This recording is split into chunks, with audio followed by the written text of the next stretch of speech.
ఆంధ్రప్రదేశ్ రాష్ట్రంలో గడిచిన 2 సంవత్సరాల ఈ కూటమి ప్రభుత్వంలో ఏం జరుగుతూ ఉందంటే క్యాష్ రాజేష్ లోకేష్ క్యాష్ తీసుకెళ్ళి కిలారి రాజేష్కి ఇస్తే కిలారి రాజేష్ తీసుకెళ్ళి నారా లోకేష్కి ఇస్తాడు.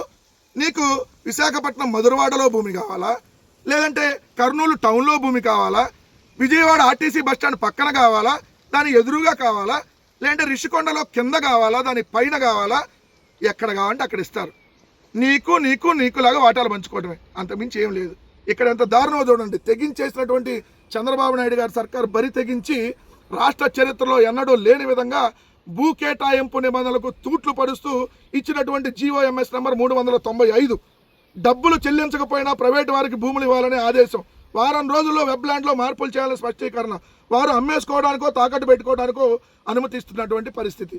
అంటే 99 పైసలకో 100 రూపాయలకో ₹1,00,000 కోట్లాది రూపాయల విలువైనటువంటి భూములను అప్పనంగా కట్టబెట్టి అమ్ముకోవడానికి పర్మిషన్ ఇచ్చి వాళ్ళు ఆ డబ్బులు కట్టకపోయినా, ఆ 99 పైసలు కట్టకపోయినా, ఆ 100 రూపాయలు కట్టకపోయినా వాళ్ళకి అమ్మేసుకోవడానికి పర్మిషన్ ఇచ్చారు. ఇంతకంటే దారుణం ఇంకేమైనా ఉంటుందా? ఇంతకంటే దిక్కుమాలిన తరము, ఇంతకంటే నీచత్వము ఓ ముఖ్యమంత్రిగా ఇంత దారుణమైనటువంటి దోపిడీయా?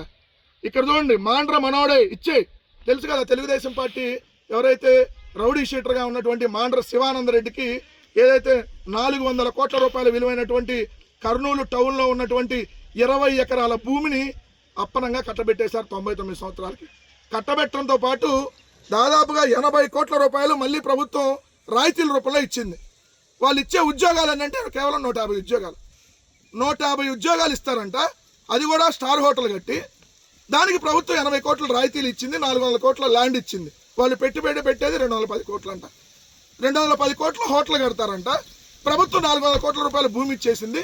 మళ్ళీ దాదాపుగా 80 కోట్లు state GST reimbursement, capital subsidy, stamp duty మినహాయింపు, ఇలా ఇతర పన్ను రాయితీలతో కలిపి దాదాపు 80 కోట్లు మళ్ళీ వెనక్కిస్తుంది.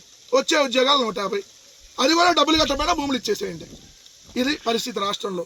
ఎంత దారుణమైనటువంటి స్థితికి ఆంధ్రప్రదేశ్ రాష్ట్రాన్ని తీసుకొని వెళ్ళారో మీకు ఇవన్నీ చూస్తే అర్థమవుతా ఉన్నది. రాష్ట్రాన్ని మొత్తాన్ని పూర్తిగా అమ్మకానికి పెట్టేశారు. ఇంకేముండదు. రేపొద్దున మనుషులను ఒక్కడే అమ్మకానికి పెట్టలా.